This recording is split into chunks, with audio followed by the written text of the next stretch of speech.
Listen to this. When I got here, I can't keep choosing you. I said, and you're going to have to get really used to sharing me with the world because it's about to change fast. The world? What the freak are we talking about? What are we talking about? I'm sorry, did the world swear this oath before God? I think that I've ever had the same kind of thought process about myself. Wow. Seeing those kind of people know who I was when I got on that stage, seeing my name in those lights, it gave me so much thought process what my possibilities were. Bro, that's vain. In my mind. You preferred the admiration of others over your husband of 17 years? The fame, the money, and the lights over your commitment to God? That's a sellout! That's literally the definition of selling out! This is Meet2Marry, episode 10, Love in the Saddle.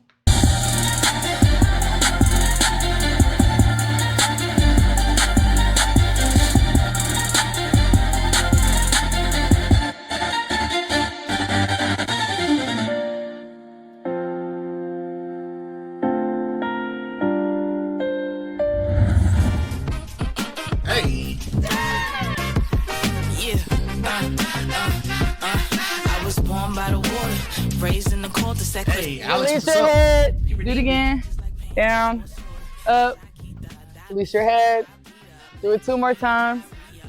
Down, up. Release that neck. 1 more time. Down, up. Release it. Okay. Hands up. Forward, all the way down.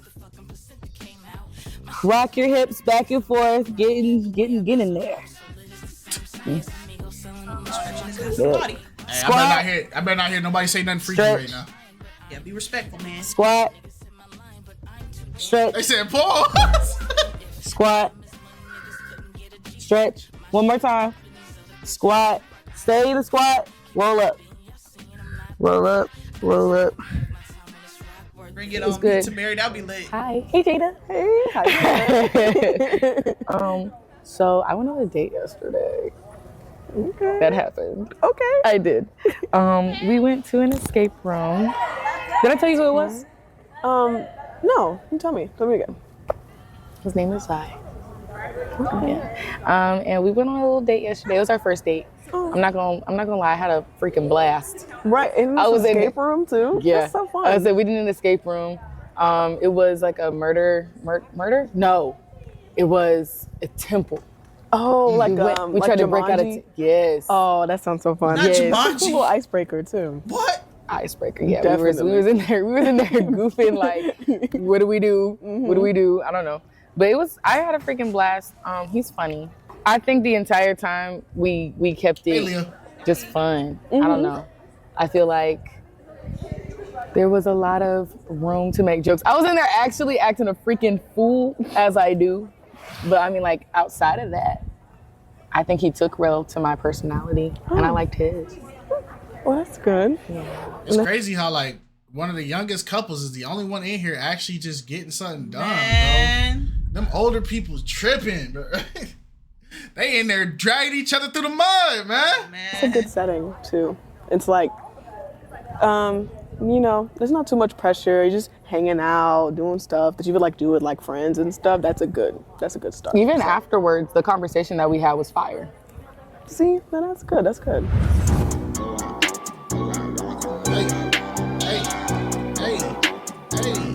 Hey. Zai and Aaliyah, good to see y'all again, man. How y'all been? Good. Solid. I heard y'all went on the first date. I like yes? Yeah. Come on, tell me a little bit about, which one did y'all do first? The escape room. Escape room? Yeah. So, like, yeah, I don't like being locked up anywhere. And I know y'all can, they let you out or whatever. But tell me a little bit about how that works, how the escape room works. They take us back to like one of the rooms they got available. Yeah. Lock us in, and then they start us off with a little bit of equipment, and then we just get started. Wow. Hey, shout out to you, G. When you say they start you off with a little bit of equipment, what you talking about? Just like a clipboard. A clipboard? Uh-huh. Then like some settle hits. Yeah. Ooh. Okay. And then at that point, it was just like put the hints together. Okay. How long do they give you to I'm guessing to break out? Like how long do they 45 to an hour. 45 to an hour? We got 30. Oh, really? That was up. Dang. So was it fun? I mean, oh yeah. It was a lot of fun. It was hard. See, this is why I can't be no escape room owner, because I just thought of a way to really make people crash out and overly panic. Okay, so you guys know how the clock ticks down and that puts pressure on you, right? Randomly during the escape room, like when they get to like the middle part or towards the end. Turn the clock off? Nah. Oh. Nah, even worse. Have another random clock appear and have it just start counting up. Nah, that's crazy. Because then you don't know the context of first off, how high is it going to count? And when is it going to stop? And what does it mean? And just put it with no context and just having the clock counting up. But you also keep the clock that's still counting down on the wall over there. Yeah. It makes more pressure. It makes people panic. What up, Phil? Woo? Yeah, you see what I'm saying, though? I wouldn't be looking at no clocks at that point. You're not going to stress me out. Right. That's the whole point, because you're still worried about the countdown clock. Yeah. But now this random other clock just appeared and started counting up. Instant panic, man. The escape rooms make me question my critical thinking skills. As they should. I feel that. it was hard. Yeah, it was really hard. We had to put our brains together. It was a little deep. Even the worker didn't know how to solve it. She just came. She knew how to end it. Now, like, here we go. Yeah, now, how did you get that? Now, were y'all in there with other people or just in there by yourself? It was just us. It was just y'all. Oh, this is good now. All right, so do me a favor then. Tell me some things you learned about yourself and together as a couple while you were in the escape room. Like, who's the planner? Who's the note taker? Who's the, like, what did you learn? She a planner for sure. Oh, yeah, no doubt. Okay. She definitely a planner. I'm good. Notes. I can do that. Following to like what's next. As far as like when it's time to do it, she's real good at that and quick. Okay, good. I ain't gonna lie. Who's the person? Alex is for sure the note taker in everything. If y'all actually seen how Alex takes notes, it would make you mad because when I see how Alex takes notes of like basic things and like how she writes it down and how organized and neat, it makes me feel like I just went to school and I was just like stupid. You know what I'm saying? Like when I see how she takes notes, it makes me feel like maybe I was in like special ed or maybe I didn't learn properly. Like maybe I was talking too much in class or whatever. Cause when I see how I take notes and then how she takes notes, I'm like, where they teach that at? Like, you feel what I'm saying? Cause her notes be crazy. And I'd be like, dang, like. Nah, it's more of like, I appreciate that. But the way I take notes, to me, it's like a blessing. And it's also like my biggest downfall too. Because I have to rewrite the same thing multiple times. Like when I was in school, I would rewrite I've had a page full of notes. I would rewrite that full page of notes probably 3 or 4 times. And that one page, each time that I rewrote it, turned into 2, turned into 3, turned into 4, turned into 5. And people be like, how did you get all of that? And it's just it's the same notes. But it's not the same notes. I rewrote it multiple times, but I also added more as I was writing. Yeah. So then, yeah, it's a perfectionist thing. It's bad. I thought I was really doing something when you remember the technique that they used to give you, bro? Hold on, let me pull up a sticky note, bro. This is what I thought I was him, right? I thought I was like the note guy, right? Y'all remember when teachers used to gas you up to doing this? So you would write something like, the rain in Spain lies gently on the plain, right? I used to think I was in my bag when I would do this. Hold on, I would do this right here. I would go over and I'll put that line, the rain of Spain. I thought I was in my bag. I'm like, I got the little dash in that mug. I got the little spaces. Then, man, when I found out we could put the little bullet point, man, I was in there. I was in there. I was Mr. Notes. Then I saw hers and I realized I ain't crap. It just really was. No, that came from that just came from me being like really obsessed with my penmanship and stuff like that, and I'll just rewrite it multiple times. Like I have so many notebooks that I've just rewritten. It's bad. And there's a message in there for you. No matter how great you are, the Lord will always let you know that there's somebody who's a step ahead of you. Oh my God. Don't ever let your ego be too high now. Oh, Chai, if you saw my Bible, bro. Her Bible looked like I had to get a commentary Bible. I had to get 2 more Bibles. I thought I was the big fish in the little pond. Then I realized that the pond was connected to an ocean that I just couldn't get to. And the ocean was like 80 times bigger. That was executing, doing all the stuff. So she's planning, you taking notes. So did y'all execute together? I think we did it together. Equally though, like hands on, we was figuring that out. Man. Because there were things that he noticed that I didn't. And vice versa. Yeah. That's dope. Did it together. That's dope. We made it work. Together. We ain't get out though. What is some of that's good. What are some of the things that you saw about each other that you was like, you know what, I like this? Zai, you say, yep, I like these attributes about Aaliyah and vice versa. He was goofy. I remember from our first meeting, you said you like to have fun. So I'm guessing that's something that... And I think I was being mean a few times. I feel like I was being mean. You're very like, you understand it more than I was, you know. So... Yeah, it wasn't mean. You just knew. I think a few times I was like, "What are you even talking about right now?" Okay, good. All right. What are some of the conclusions that you like, or some of the conclusions that you're drawing about each other that you like? You know what? I like this about Aaliyah. Or I like this about Zai. I just like how she is under like pressure. It's not like too much, but I like how quick she is to understand and communicate through a situation.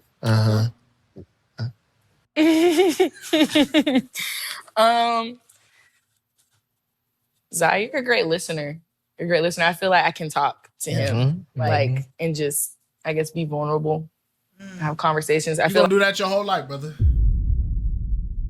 Man, no, you're gonna do that your whole life now. There's not a podcast or an audio book in the world long enough to equate for how much listening you gonna be doing for the rest of your life. You're gonna be listening for the rest of your life, man. Don't let one of her friends mess up. Oh, like the times that we have like went on dates, like we definitely like had fun together, but we were able to just talk, and I felt like you were being intentional with like the words I was saying. And I like talking to you, so. How does that make you feel, like that he's a good listener? Heard. Yeah. I think that's something that I'm definitely looking for, is feeling like safe in a space where my emotions or whatever that I'm saying matters. So kind of like, I guess on the calm side of things, like already seeing that he's intentional with listening to me is important. Yeah. And I just think, noted that. Okay, cool. Zai, what's up with you? Same thing for you. What's up? Like I said, just how she handles those situations under pressure. Like she communicates very, very well. Very well. Right or wrong, like she communicates through it. Okay, lovely. So it seems like there is a real genuine connection. Things are moving in a very good direction. What are some of the expectations or some of the things that you'd like to see more of moving forward? First of all, will there be another date? I think I already know the answer, but I'm going to ask anyway. Will there be another date? Will there be another date? Certainly. I would hope so. Okay. I hope so. Yeah. And so what are some of the things that you are looking forward to? What are some of the things that you have expectations for? Ooh. Right? I'll probably be looking forward to like getting to know more about her.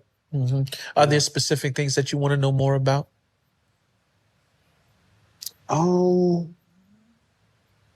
Just like more of who she is, you know. I guess when things are calm, or like who is she if things are hard. Just being around her like shows that, or seeing her at practice kind of shows that. Have you had the opportunity to meet friends yet, or maybe a family member or two? No, not yet. Okay. Is that something that we're looking forward to? Definitely. Okay, So good. why the interviewer talking like he got smooth aura? That's Quest. Yeah, that's Quest, man. That's Quest Green. He do That's got Quest smooth aura. Green, dog. He is aura.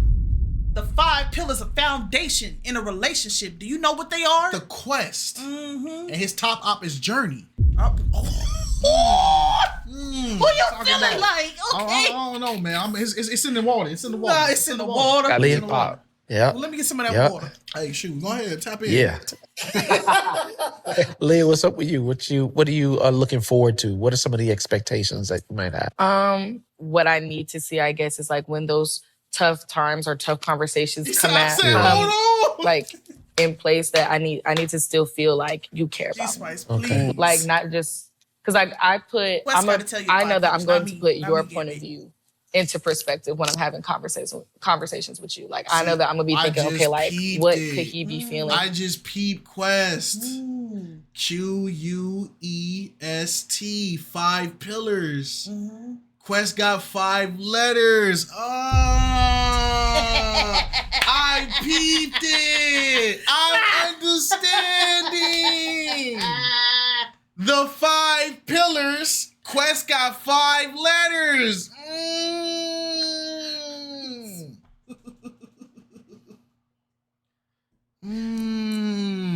Outside of just like what you might be telling me. And that's not necessarily to say like jump into conclusions, but more in the sense of like, you know, you might not feel like you're being heard, or you might not feel like, you know, because of however I feel, that you might not feel like I'm receiving you all the way. So I guess in those moments, as much as I'm going to be making sure that like my thought process is like, how is he feeling?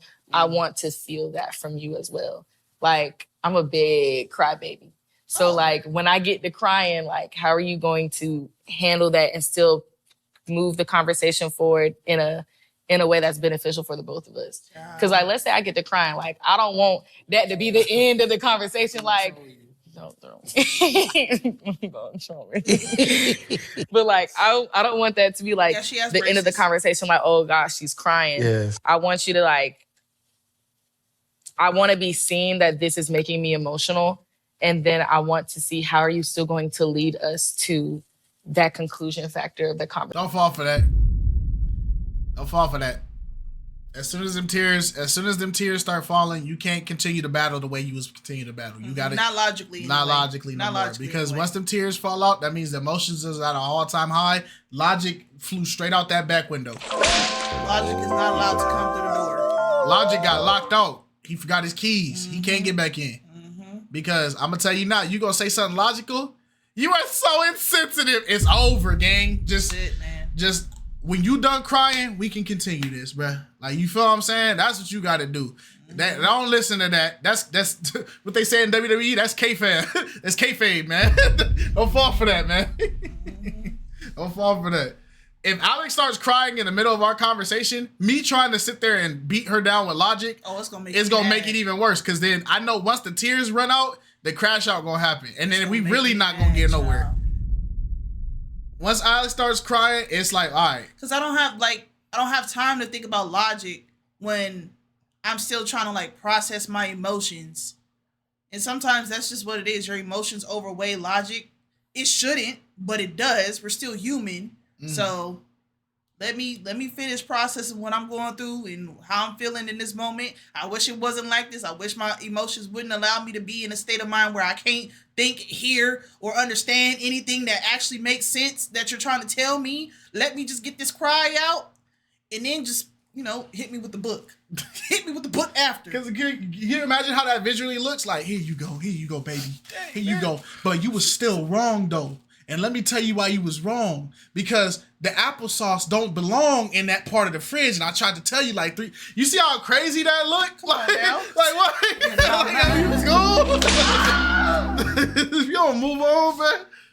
Conversation. Like I just feel like there's always has to be a period at the end. Like, yeah, we did all this talking, but what does all that talking mean for us at the end of it? Yeah. Yeah. I will say this to the two of you. What I love most about watching the two of you operate, I'm taking the two of you in, and I love the fact that when you're communicating, that there's always this solid eye contact. Yeah. It's like these nonverbal, because we know that there's verbal communication, but there's also nonverbal cues, right? The way that we sit towards one another, the way that we may breathe, sigh, roll eyes, whatever the case may be. But there's always this solid eye contact that I see with the two of you. Like Ali, I always see that you're expressive with hands. You know what I'm saying? Trying to get the message across the best way you can. And I love that about y'all. So communication, I can see, is not really going to be too much of an issue.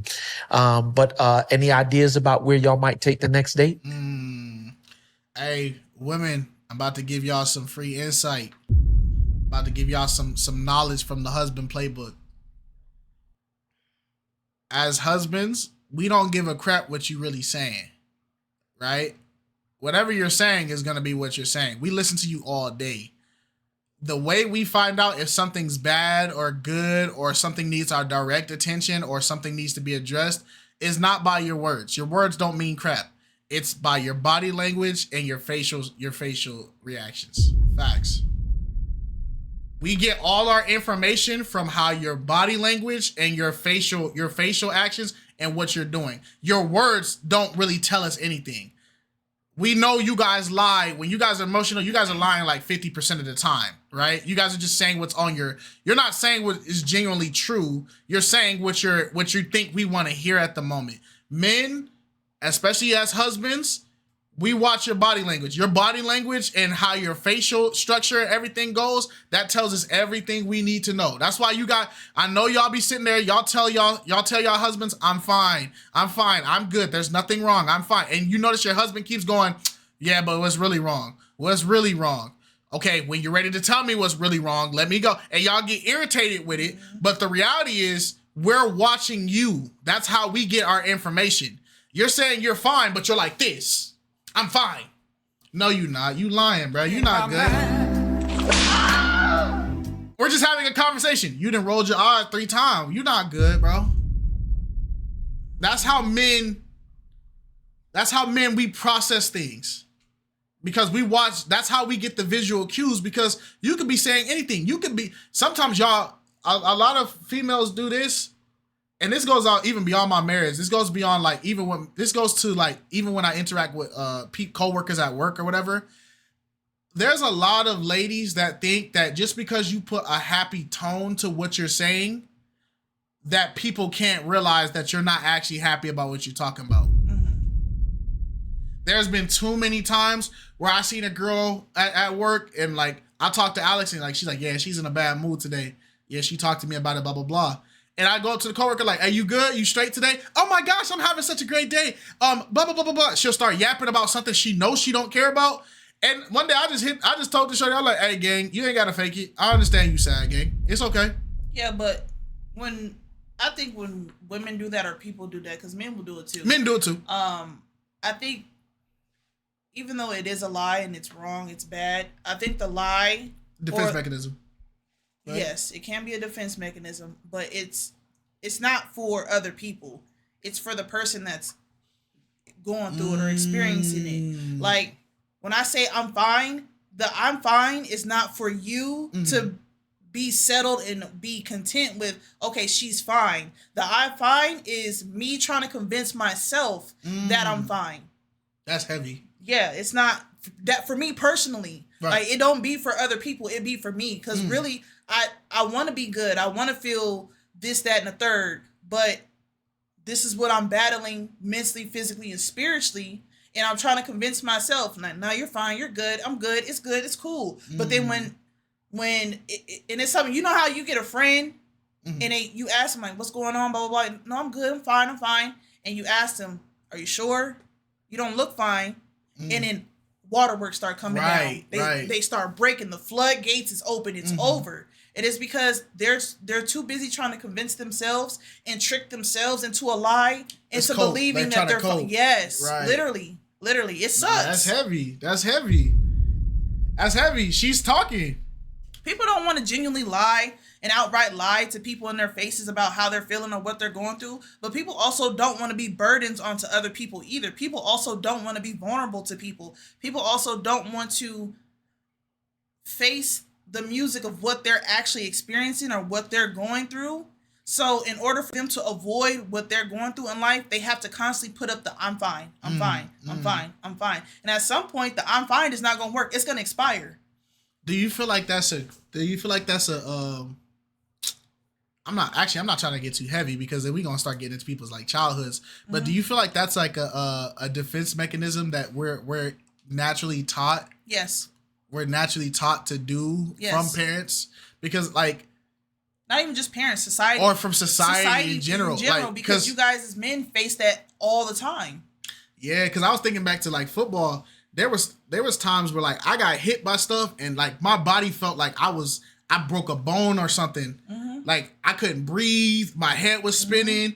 And then you got your coach come up to you. And for some reason, your coach is not coming up to you with the energy of like, are you okay? Are you okay? It's are you good? Can you run the play? And it's just like, you look at your coach, you like, yeah, I'm good, coach. I'm good. Like, knowing you not good. But you know, if you say you not good, the disappointment is not worth it. So I'd rather just struggle to breathe for like 5-10 more minutes and let my body do what it need to do versus face the disappointment of you hearing me say I'm not okay.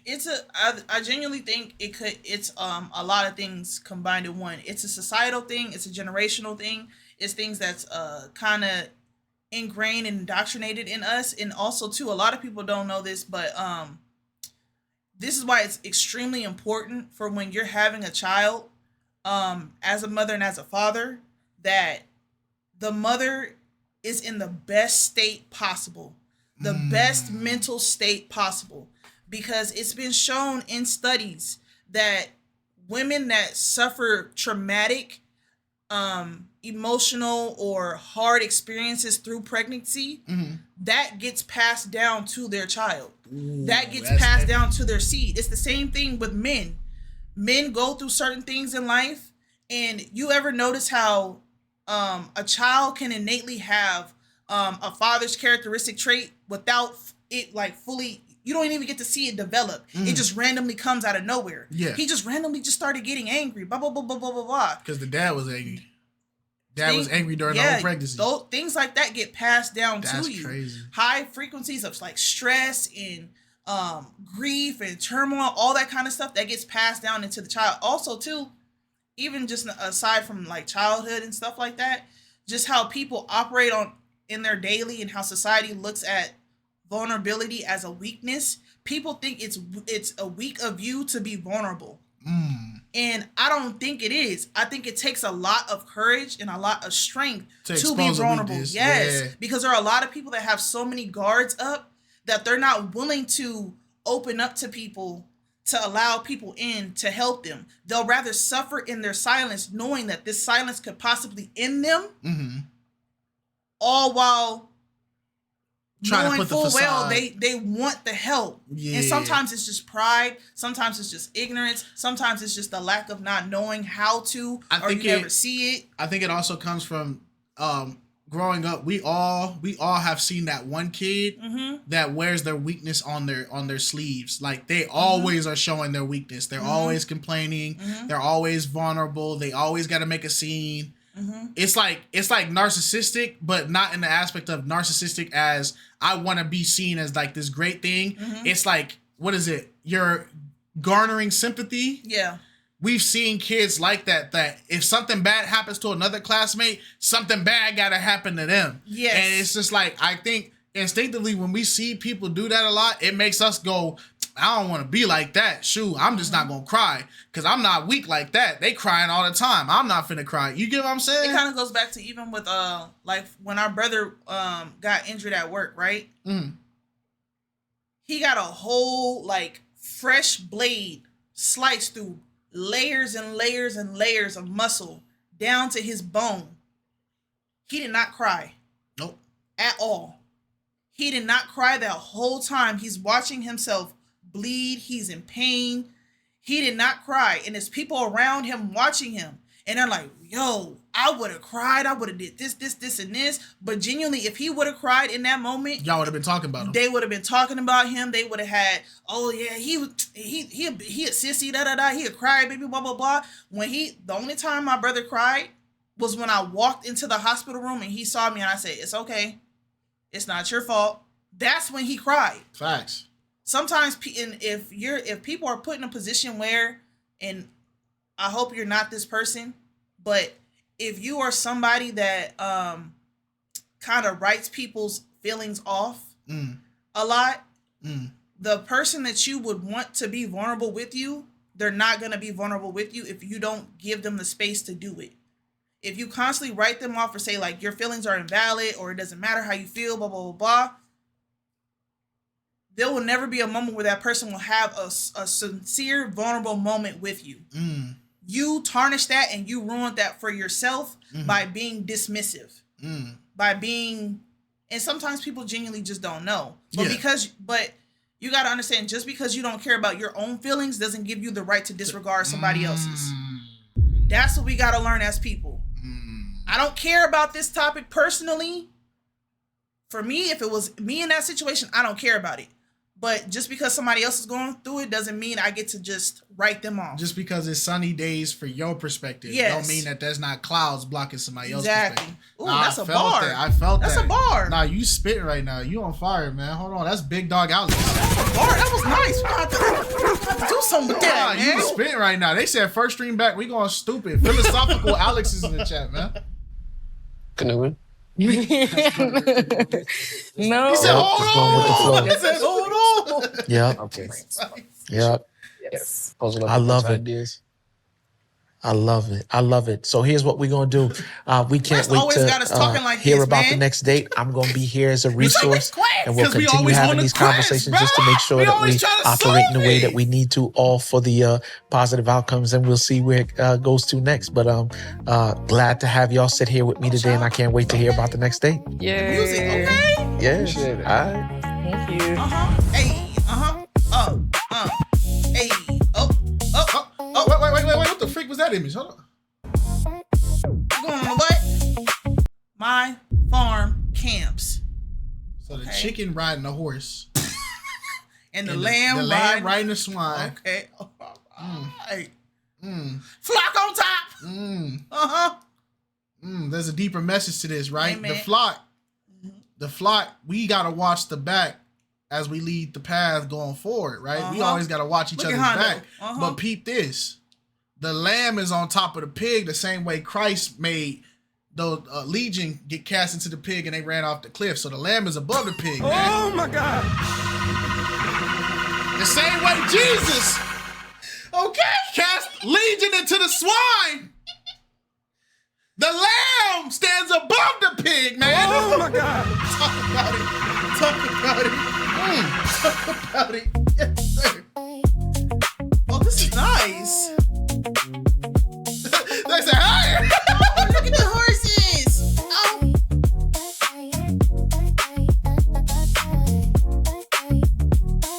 Just bad. I always want those ones that when you scare them, they pass out. Stop, bro. Look at Donkey. This is so nice. Oh. Nah, Becky back there hot, man. She over there working hard, and y'all over here having fun. This is her life. This is her company. Nah, Becky back there hot.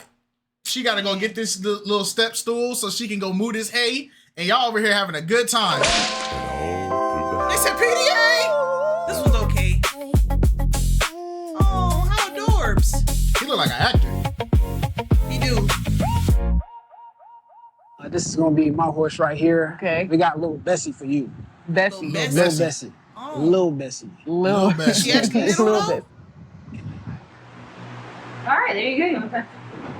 They're so Dang. beautiful. Oh my gosh. There's more?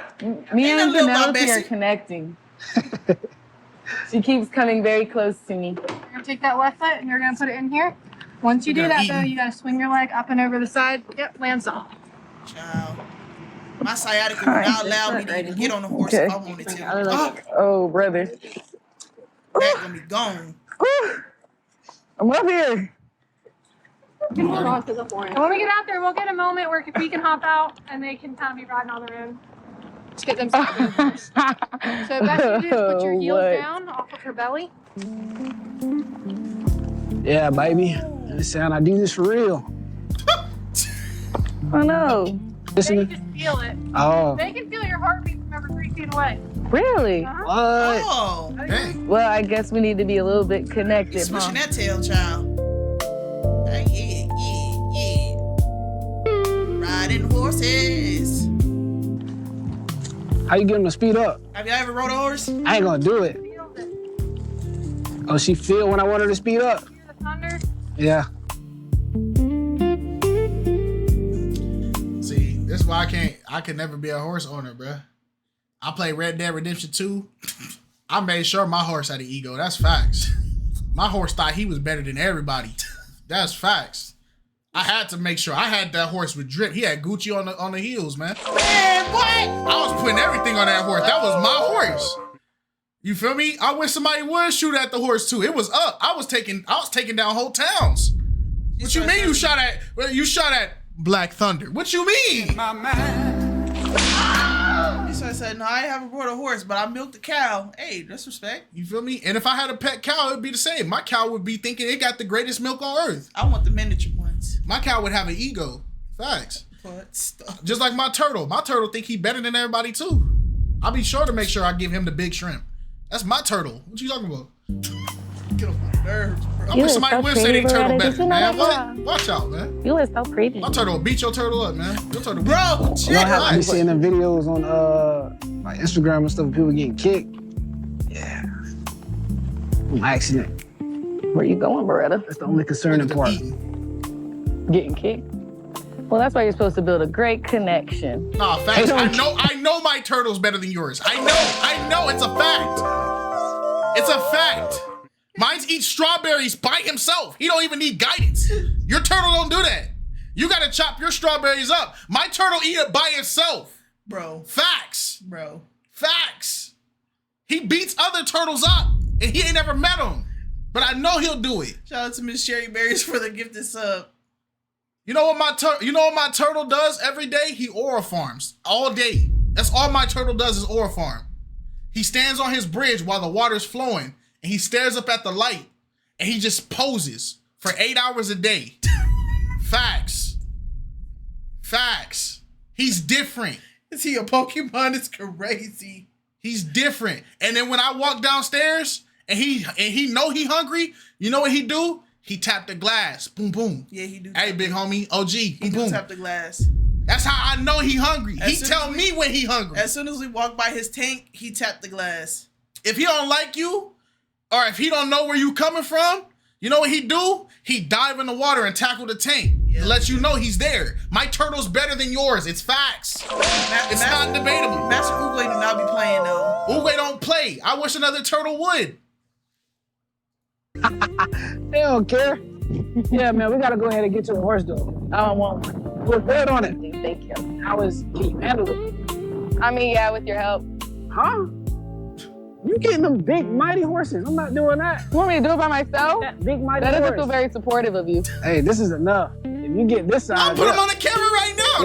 Nah, bro. Huh? I'll go get him. Better not go get that I'm turtle. gonna grab the turtle right now. Still want a white one though. Please. You gonna make It's a me big take dog. care of it, train it, do everything. Yes, you and go- then I'll just get you gonna it and you show tell me up, what to show do. up, come home, be like, It's a turtle street. He used to be in the office, but I had to take him out. Like, it's His tank stink. Hey, he lost his hat. good while I had RP RP hat.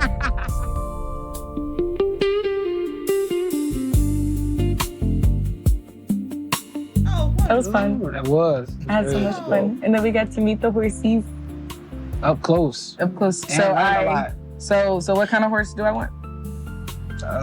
One that's too big that we really need to consider. That wasn't They the said we point. want to see the ball. That's a big point. No. You asking me to maintain it, me to look at it, care for it. Yeah, what color? I'll tell you what. Look, I'll tell you what. After when we go on break, I'll go take a picture of Oogway and see what he doing right now. I bet you he aura farming. He bigger now. I got you. I gotta let y'all know our most power hungry animals are not the animals that are walking around right now. It's definitely the animals that are in water. It's the for algae sure. eater and the doggone turtle. The algae eater got a 50-gallon tank solo dolo because he killed everybody. He don't care, bro. And I don't mess with him. We just now named him. We had him for like 3 years. He just now got a name. You feel what I'm saying? He killed everybody, bro. He didn't deserve one. He took Dilbert down. Remember, Dilbert is the fish we had for like 7 years. He took Dilbert down. In my mind. Facts. I thought Dilbert was unkillable. Because Dilbert didn't caught body after body after body after body. Algae Eater took him out. He took him. And I just said, you know what, bro? I'm not even going to put no more fish in there. Because at this point, he done took the OG down, bro. He took all his competition out. I can't touch that fish. That fish, that's his tank. Yeah, I said it. That's when Uga was little, when he used to have a bridge. Yeah, bro. I can't even touch that fish tank no more. That's his tank. I just clean it. But I'm not going to mess with him. I said we not buying another fish till he die. And I heard they live like 20 years. Hold on. Y'all want to see? Look at Uguay. This is Uguay. This is Uguay when he was young, gang. That's how I knew he was like that. I knew he was like that from youth, bruh. He's probably bigger than Kite's hand now. He's bigger than my hand now, but that I knew he was like that from youth, bro. He knew greatness, bro. I didn't even pick him. He picked me. What y'all know about that? I didn't even pick the turtle. The turtle picked me. I named him though. Am I lying though? Yeah, he did pick you. Facts. I didn't even pick the turtle. I walked in there. I was trying to get dog food. I wasn't caring about no turtle. I went there to get dog food. They said, this turtle said it's yours, bro. I said, dang, my fault. The lady was like, does anybody want an aquatic turtle? And literally, but he was literally just talking about how he wanted an aquatic turtle. He was looking at the big ones in the back. And so at PetSmart, they was like, does anybody want an aquatic turtle? Like, we'll give it out for free. We'll give you all the food, a tank, blah, blah, blah. And Kai was like, no, I don't want no turtle. And everybody in the line was like, bro, you don't want the turtle? Take the turtle. Facts. And he was just like swimming up. Yeah, his little bro. When I got him, he was like this. He was like this big. He was small. Bro. He was a baby. Smaller than what he should have been to be sold, honestly. Yeah, no, they definitely told. When I told him how big the turtle I had, the lady from the same PetSmart, it wasn't the same lady. She was a different employee. I got it from that PetSmart. She said, you must have got him out of a truck or something. I was so offended when she said that. I was like, what does that mean? She said, yeah, you must have got him at like a gas station or out of somebody's trunk, huh? This ain't the 90s. Don't nobody be buying pets out the trunk no more. I said, what? Excuse me? I said, I got the turtle here. I got it from y'all. What? She's like, we sold you this? I'm like, yes. First off, y'all didn't sell me it. Y'all gave it to me for free because y'all didn't want him. Ow. I'm like, bro, I don't know about you, man. I'm not coming back to this spot no Remember when they used to sell like fish out the trunks at the gas station and stuff? Yeah, in a little yeah, I'm like, don't nobody do that no more. Ooh, color. I wanted tortoise, but I just don't want it. That was a really easy answer. No, it's not. It's not. Big horse. That's easy. Big horse. What color? I've been telling you what color the entire day. No, you did not. Yes, I have. You spoke on it one time. No, I did not. No, I did not. Get a pink one. I told you probably about 4 or a miniature pig. He spoke on it one time. I want a white horse. A big, boned, muscle body, veiny white horse. Yes. Ooh. Why that specifically? Got it. Great. You're gonna take care of. You. I have my own. You're gonna take care of it. Okay, I'll take care of my own with your assistance. Made for pulling wagons. With your assistance. All right, we can do that. Okay, great. I can't do horses, man. Locked it. When you gotta get a shovel,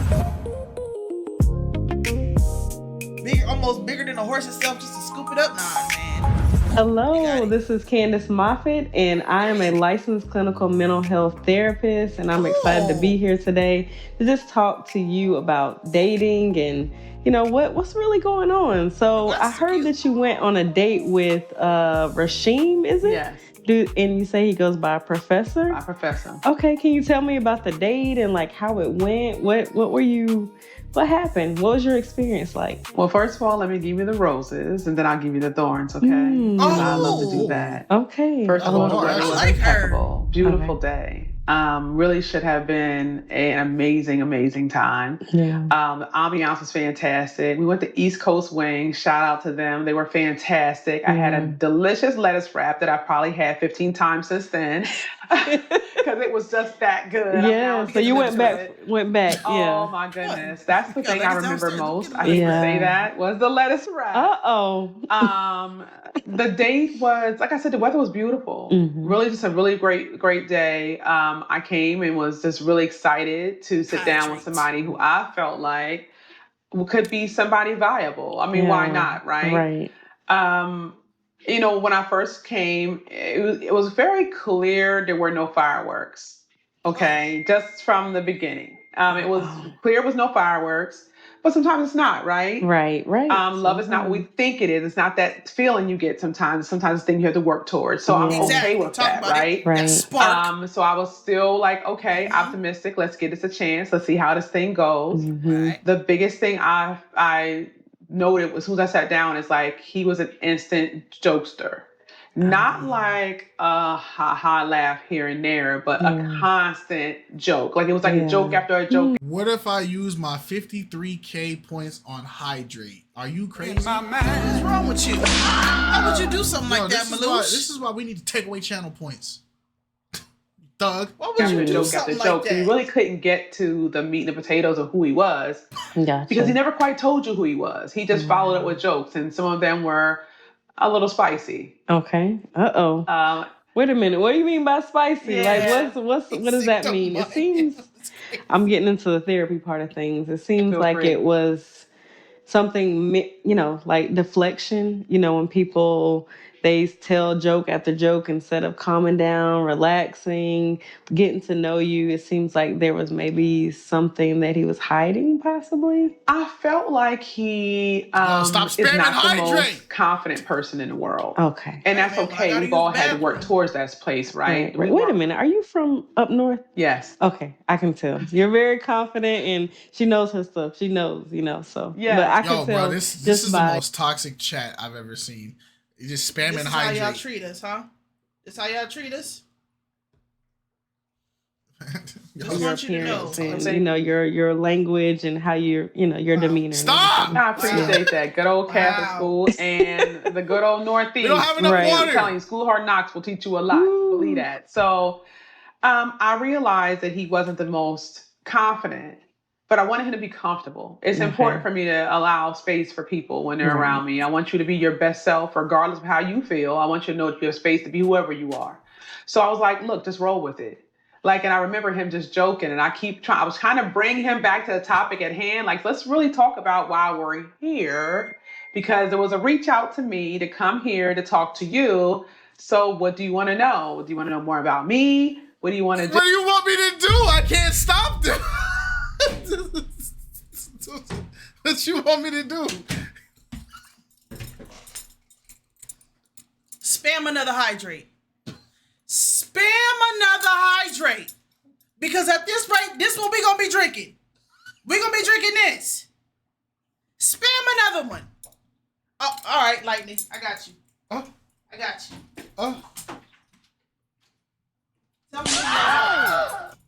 Lightning, she said meet him out. She outside your crib right now, Lightning. She said she need that. She need her 30s. Everybody getting DP. Everybody getting DP. Also, to stay on topic of what the video is talking about, I do agree. A lot of the jokes he was making at the dinner or at the date was kind of inappropriate. It was kind of fast to be talking about like you trying to go to her house and all that other stuff. Like he was moving a little crazy, but what did you say the term was? The sexual innuendos? Sexual innuendos? Yeah. That was too much. But I do agree, if you're going to call somebody to a date, you do need to be talking about your intentions with them. Yes. He seemed more jokey, just like, oh yeah, like you just cool, blah, blah, blah. But it's like, what are your intentions of having this woman up here? And he was every other thing he said was a joke. Every other thing was not about him. Even when I try to speak about his daughter, who I think is probably a highlight of his life, and I think that's amazing. Okay, let me give him kudos for that, because he has an amazing daughter. I've never met her, but for just from what he said about her, I know that he's very proud of her. Gotcha. And that's fantastic. Yeah. But even then, he kind of joked a little bit more than I wanted him to. I'm a mom too, so you bring up my babies, I'm going to get a little serious. I'm going to be very, very proud, and I'm going to be very confidently about my girls because they are the highlight of my life. Right. So I just couldn't get him to be serious at all. And that was hard for me. Long Island Surfer with the sub. Hey, welcome. How you doing? Love to laugh. Also, Miss Everybody Cherry who Berry knows me with the knows gift. that I am a good time. Yes. However, I want to know who you are. Not the jokes. Right. Not all that extra stuff. They're out Who there are you? like a chicken spot. And I remember I reached over and I put my hand on his hand, like, okay, let's calm ourselves down. Let's kind of settle a little bit. How did that go over when you did that? It's still, there was no connection. Like, he just couldn't come out of that thing he was in. And I realized right then it was a dub. Yeah. Like, as I was saying, a dub? in the Northeast, it was a dub. Like, it's a wrap. Like, So he's 0 for 2? Everybody calm down.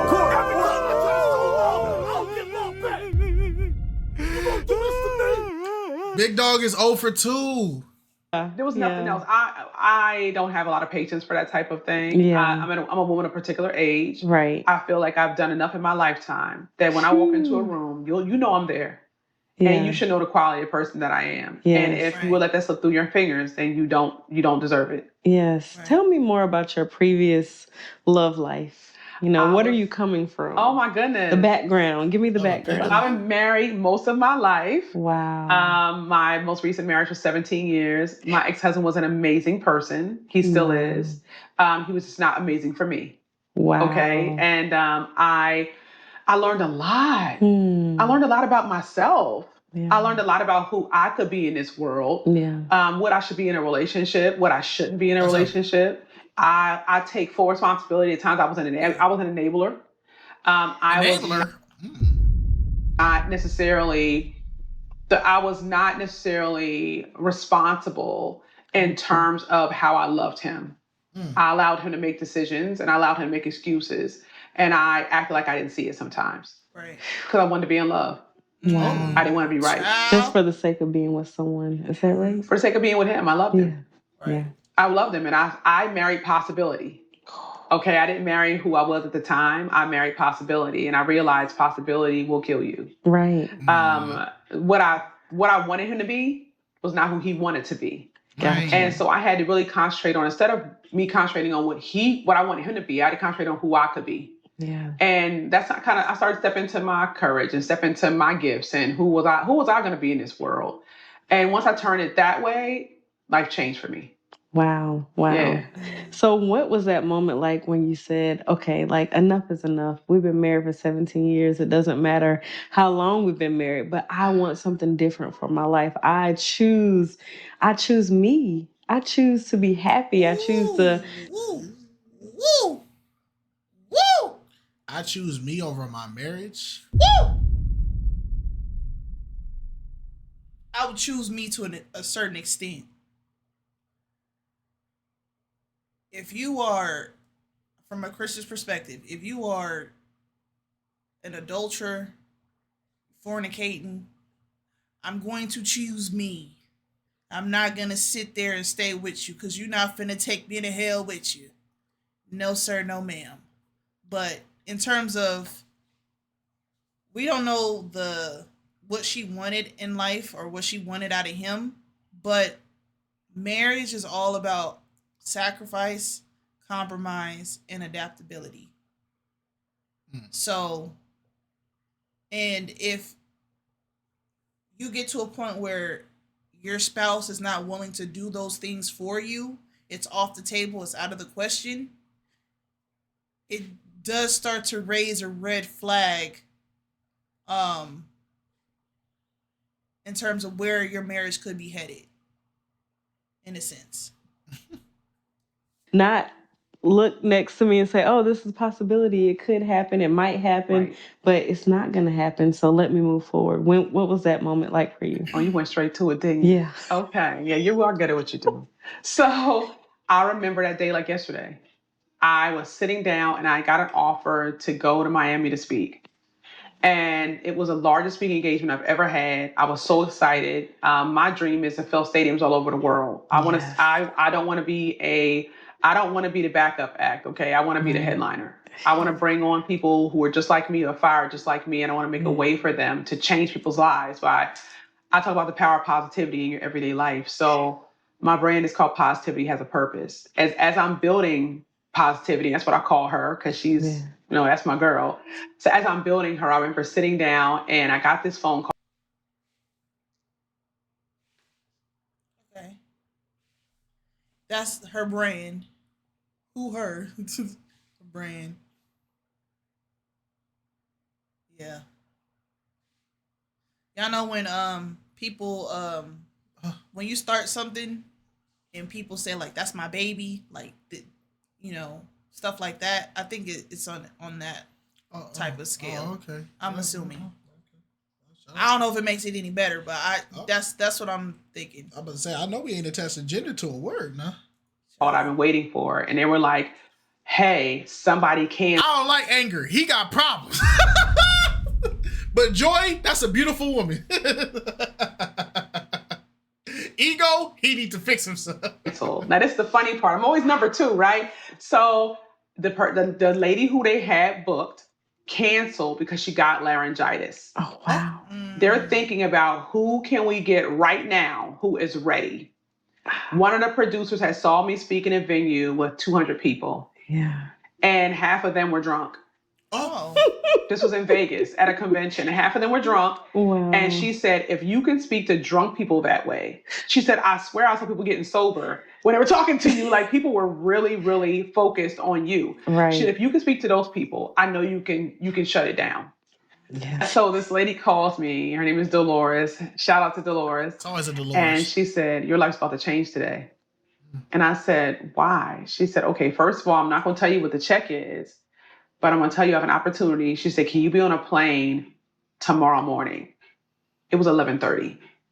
She said, can you be on a plane at 8:30 in the morning? And I'm thinking, well, yeah, I'll do it. She's like, you don't even know what it is yet. I said, but I know you called. So when you call, I know it's a big deal. She said, I need you in Miami. I said, how many people? She said, 8,000. I said, what's the topic? She said, I don't know yet. I said, you're in business. This is what I thrive in.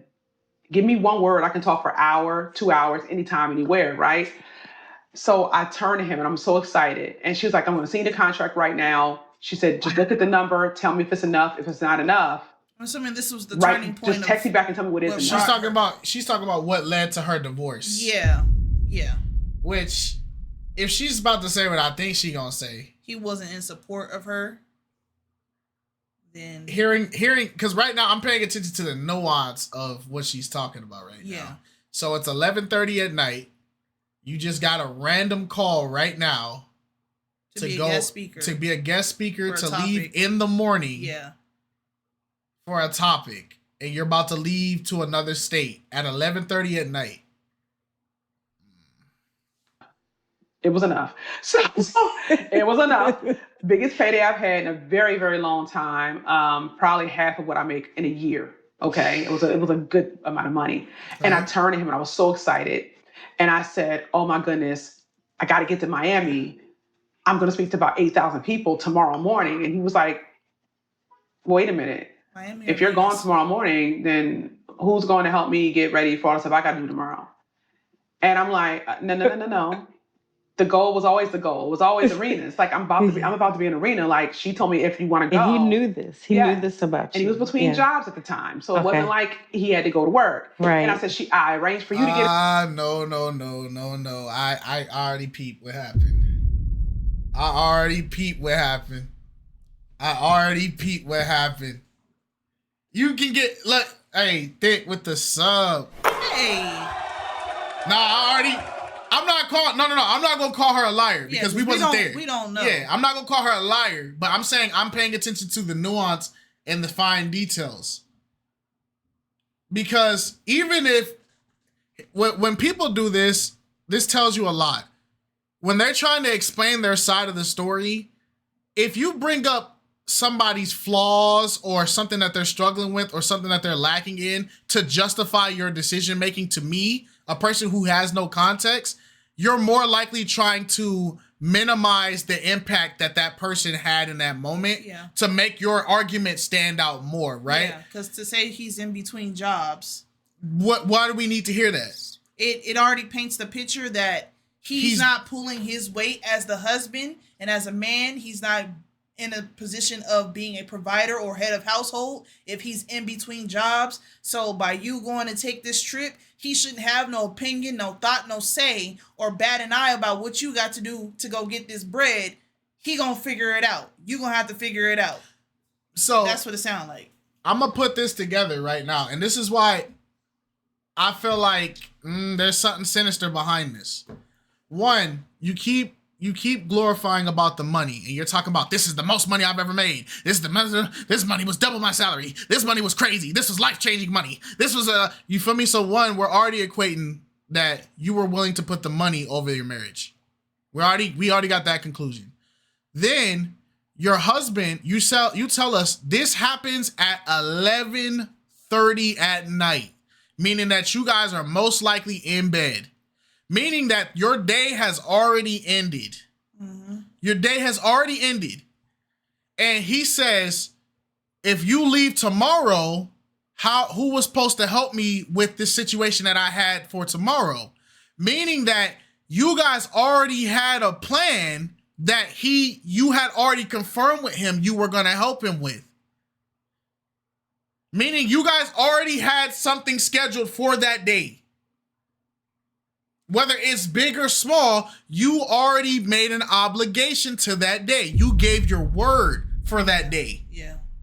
Now, I understand opportunities, but just because this is the biggest impact for you, why does that suddenly disqualify how whatever he had to do how he felt about what he had to do? Especially like, I can understand like seizing the opportunity, and I'm pretty sure he didn't have a problem with her seizing that opportunity.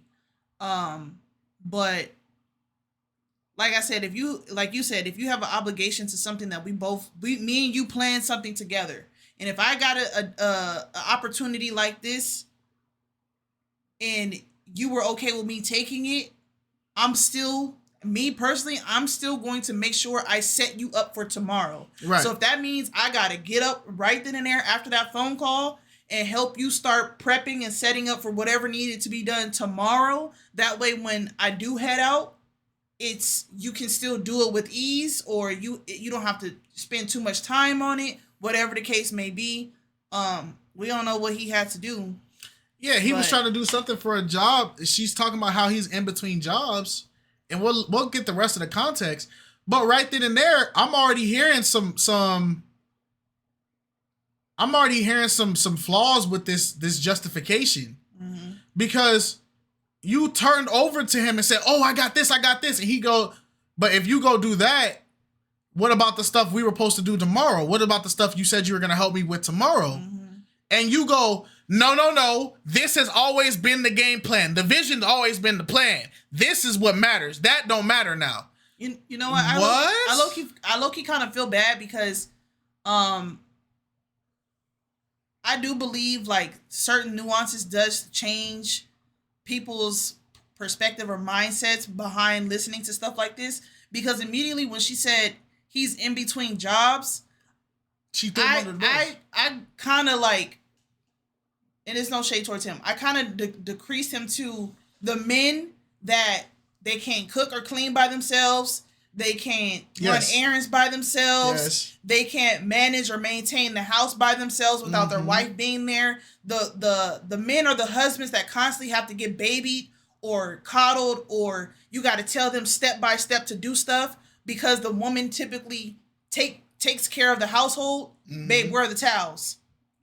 You don't know where the towels are? It's because stuff like that. I kind of reduced him to that. Yes, because you want to know why? That's a tactic they do. It's basically you're reducing the qualifications of the person to justify why you made your decisions. Right, it's to paint the picture that this decision I made was for the best because this person was inadequate or unprepared or they weren't meeting the standard. My decision I had to make was better than what they were providing. Right. Which is, it's contradictory because you just at the opening start was talking about how he was a good husband, he was a good man, he was a good this. But as soon as you degrade him or lower him, we all get the picture now because you've made him small now. So now we're saying you're saying this is money, this is crazy money, this is life-changing money, this is life-changing money. You between jobs. So now in my mind, I'm immediately picturing, okay, this household is struggling because him. You already poisoned the well. Yeah, literally. She poisoned the well. Yeah. And like I said, if you can't tell your story about how you got to something by being unbiased, if you have to tear somebody down to amplify your story, then there's a good chance there's some things in your story you're leaving out on purpose. Yeah. And granted, we don't know the full extent of what she went through in her marriage and so on and so forth, or what he went through. So we can only take it at face value what she's saying. But but for this to be the reason why you broke a 17-year commitment, so far we're assuming that's what this is. Well, she said this is the moment where that led her to the divorce. Okay. It was between. I'm about to be in arena. Like no.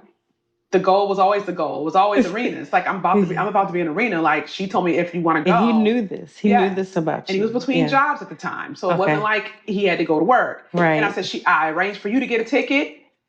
Are you going? Are we going? Yeah. Let's go. And he was like, I don't really feel like I want to go. I said, wait a minute. This is the biggest event of my life. Are you telling me you're not going? And he says, no, I'm not going. And pretty much gave me a choice. I was going to go there or I was going to stay with him. And that was kind of how it was sometime with him. And I gave up a lot of opportunities to be in that space. And I remember I got up. I was sitting on the side of the bed and I got up and I said, I'm choosing me today. And whatever that means when I get back, it's what it means. If my goal is arenas, see, if we didn't have all that other context, I would be like, she's right. But now that we have all this context, I thought she was going to Vegas, not Miami.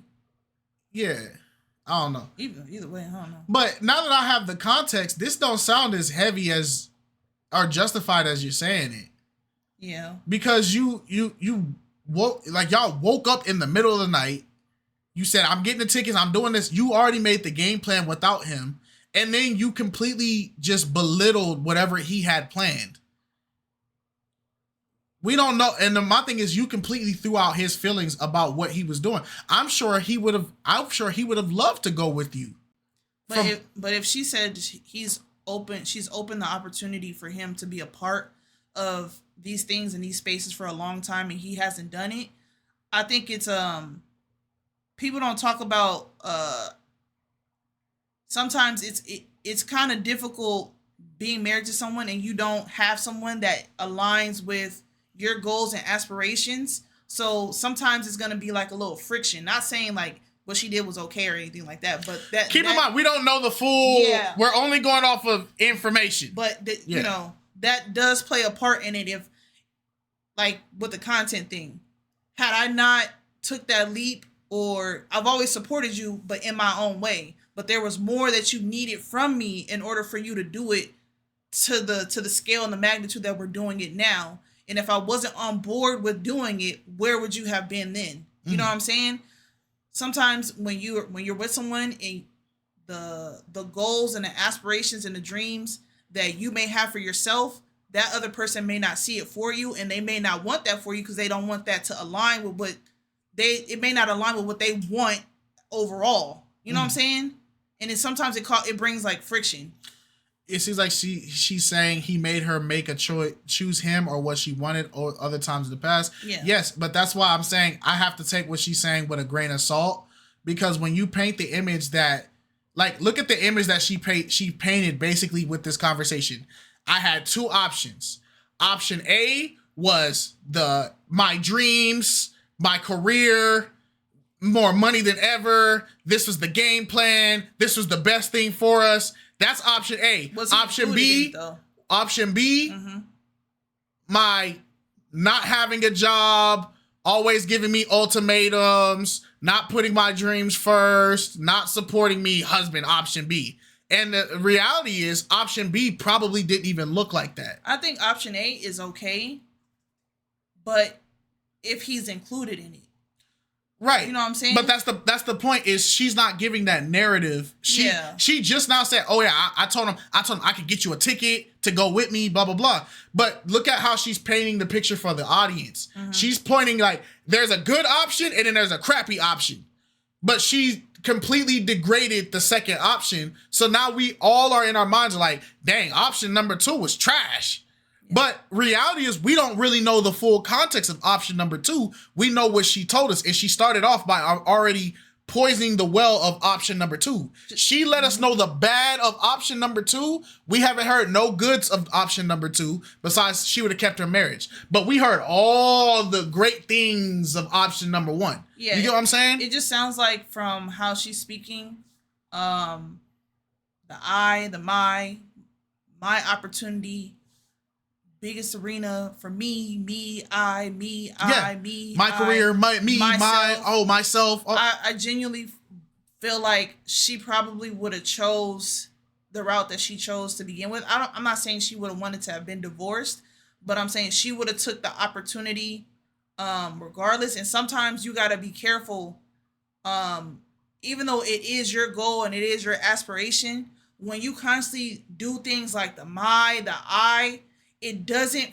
feel like that person is included in that, and it doesn't feel like that person has a say in that or an opinion in it, or has any value or holds any weight just as heavy as or just as strongly as the goal or the desire overall. You want to know why? It's because by doing the my's, me's, my's, my like when she said I had to put my happiness first, I had to make a decision on me. You're not putting him into consideration. She paints the image to the audience now that their entire 17 years of relationship was completely dedicated to his happiness. Right. Meaning that everything in that relationship was about him. Yeah. All the sacrifices and stuff was about him. Yeah. All the things that they did was about him. Yeah. It paints the picture that the 100% of the relationship was about him and nothing was ever about her, which is why I say I take it with a grain of salt, because if we ever heard his perspective and we asked him, what sacrifices were you making for her? Because now we heard this, and now we got the image. He wasn't willing to make a sacrifice for her. He always puts himself first. He wanted what he wanted, blah, blah, blah, blah, blah. Right? That's the image we have off of just this. Yeah. But if we actually heard, we don't know what sacrifices he was making for 17 years. And it's bad because you just painted this 17-year marriage as it was 17 years of selfishness, and you were taking the brunt of it. Yeah. But then it's like, if you were this... It doesn't correlate with me, because if you were able to throw away 17 years easily for just money or this career, then that means you weren't in there to stay in the long haul the whole time. So my question is, if it was already this where you were already halfway out the door to begin with, what other context was in there? They do have a child, so sometimes people stick it out for the sake of the child too. Right. So. But then it makes me think, okay, you're halfway in the door, but what was keeping you in the other half besides the child? Yeah. Because you said he was a good husband. Yeah. What came with that good husband? Yeah. My goal to change the perspective of people. My goal is to really leave this world better than it was when I got here. I can't keep choosing you. Oh. I said, and you're going to have to get really used to sharing me with the world, because it's about to change fast. In my mind.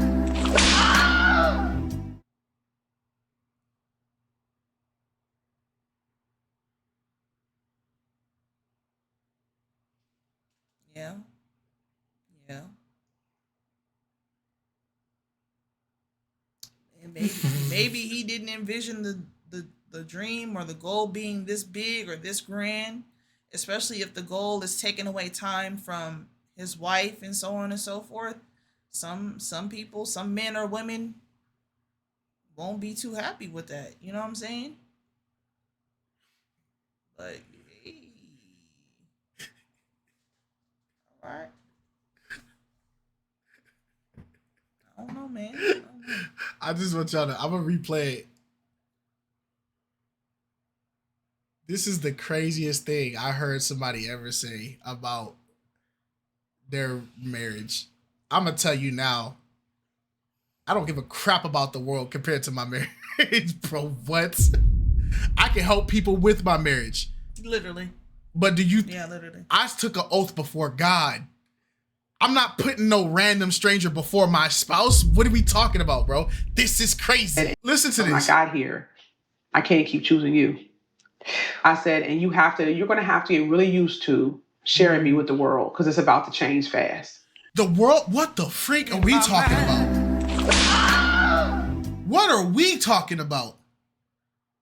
I'm sorry, did the world swear this oath before God?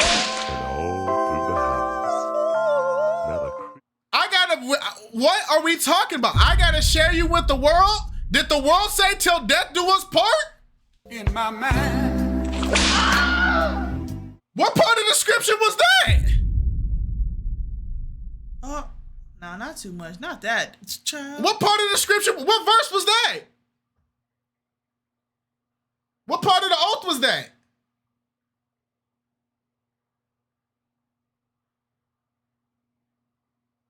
What?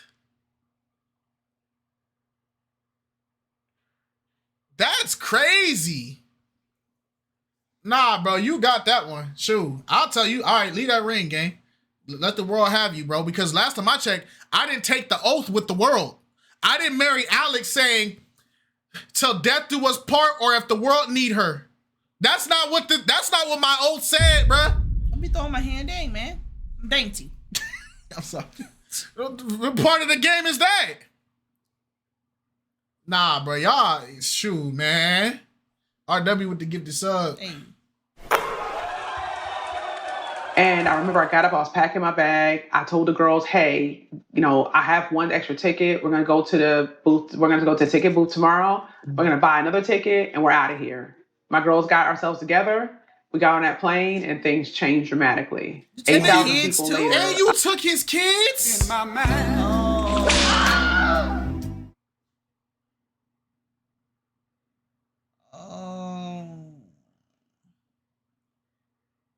Now it gets real sticky because now they're put in between a discourse between their mom and their dad.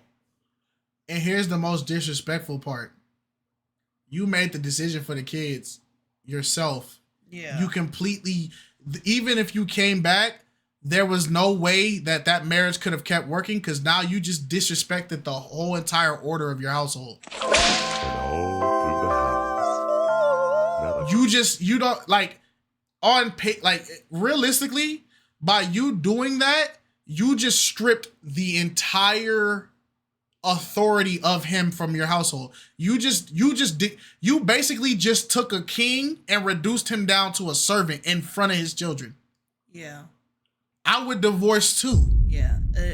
Especially if the children, they were still safe in with being around their father and so on and so forth. Now I can understand if he spazzed now or he being real aggressive or violent and you have to get him children out of that situation. I get that, but because she didn't say she had to fight and he was holding her hostage or whatever.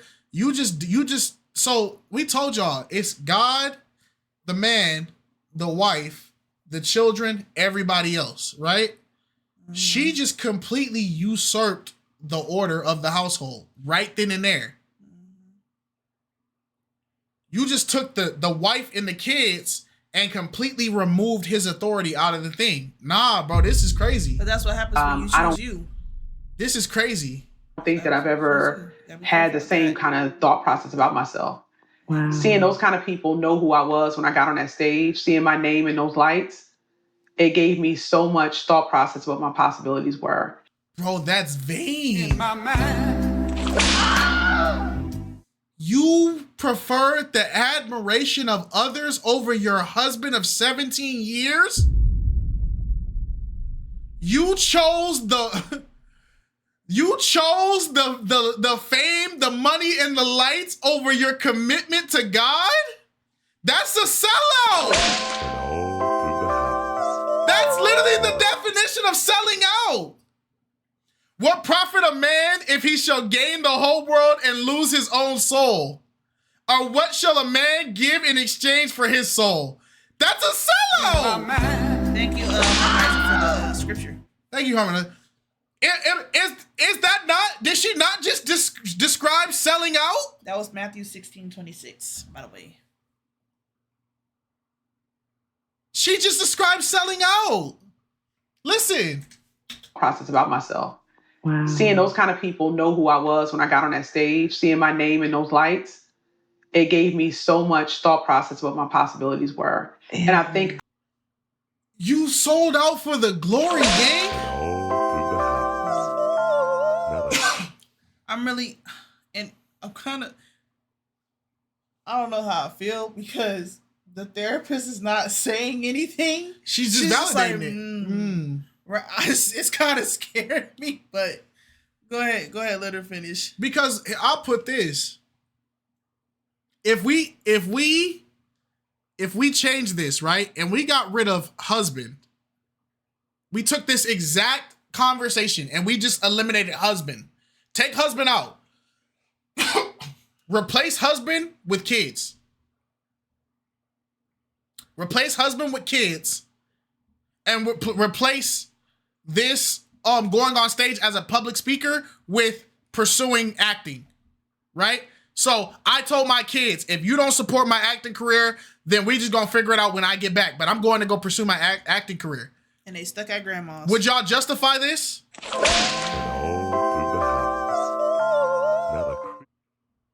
Would you justify it, or would you call him a sellout? That's basically that's where my mind's at. Yeah.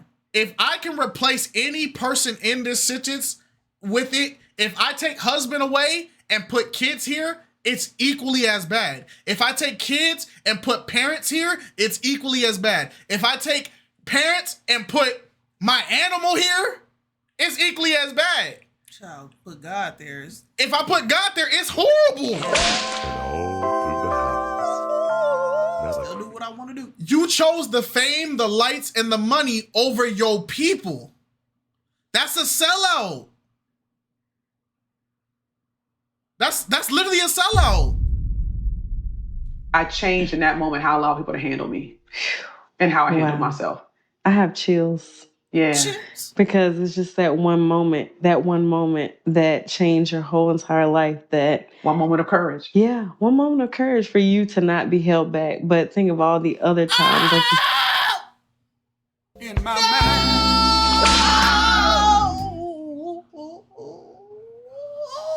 Courage. Yo, I don't know about this. You're saying she was courageous for putting her marriage of 17 years in the garbage for 8,000 people on a stage? I think it's scary too because this kind of verbiage is very common, especially amongst married women, where if you're going through something as a married woman and you're telling your friends this is what you're experiencing, this is what you're going through, and they could either be married women themselves or they could be single women themselves. Now, today, most women will give the advice of you need to put you first. You need to choose you first. You need to put yourself before that man. You need to be in your soft girl era. You need to be you basically need to be dating yourself. You basically need to be courting and treating yourself the way that your man should be courting and treating you. And it gets kind of scary because if you look at how God structured marriage and how he ordained marriage, God did not approve of this. He's not going to approve of the vanity, the selflessness, the selfishness of what most women are telling other women to do. And it kind of, in my opinion, it kind of creates a godlike complex amongst women in their mind. Also, again, we got to put a disclaimer. We don't know the full context. We have to put a disclaimer. We're only making our reaction based off of the context we have. Yes. Okay, we only saying it based off of the information we have. We don't have all the information. We're not saying this is the conclusion we're coming to based off of the resources we were given. Right now, it sounds like a sellout. Okay? I'm sorry. That's a sellout. That's a sellout. That's like me. You guys can literally use this example. Imagine if I say, yo, Alex will no longer be on the KiteZz channel. Me are getting a divorce because I want to start doing a type of content. I want to start going in real life, doing real life content like these streamers. And she wasn't with the vision. I had to put me first. This is more money than I've ever seen. Would y'all call me a sellout? I got rid of Alex off the channel because it's better for the brand. We can get more money. Would y'all not call me a sellout? I would literally be a sellout. I put my 10-year marriage to the trash because Alex didn't want to get this money like I saw it. She tried to reject this contract for $200,000 and she just didn't understand this is life-changing money. That's a sellout, gang. So why are we acting like she didn't just describe selling out? Like, why are we acting like that's not it? That's literally selling out. Yeah.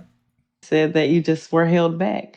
But you got tired of that. You got tired of that. So when you're dating now, you already know. When the man even walks in the room, you know. I know you know. I'm like, oh. So let me ask you this question as we come to a close. Yeah. Who are you looking for? You say that you're looking for whatever's meant for you. You're attracting what's meant for you, right? But what does that man look like? Like who is this man? Dang, not too much okay. You know what? It's so funny. My friends have told me, they said, do you even have a type?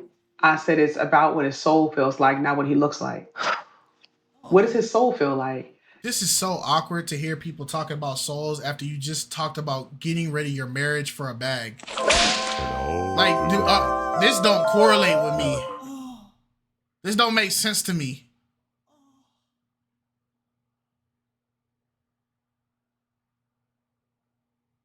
This doesn't correlate with me. Because doesn't the Bible tell us that when people get married, it's two people become one? Yes. We become one entity? Yes. You just sold your other half out for a bag and now you're talking about souls? In my mind. Yeah. My question is, why didn't he support her? Seems like she said he never supported that dream even for her through she spoke on that. But that's the thing. That's why we said this is a poison the well conversation, Cherry. Because one, she started off saying he's a great husband. He was a great man. Now, last time I checked, for somebody to be a great husband, what does the Bible tell us a husband's job to do? Husbands, love your wives. Yeah. So for her to give the accolade that he was a great husband, that means he loved his wife. Mm-hmm. What comes with love? Support. So if she was getting no support or no feeling of love for 17 years, do you think she would have stayed? No. I think it would be crazy to assume that in 17 years of marriage, he didn't support her dream. Mm-hmm. That's crazy. You get what I'm saying? That would be crazy to assume. Either that or she's a glutton for punishment. But I can't believe she's a glutton for punishment because she made this decision at 11:30 at night. Easy. In my mind.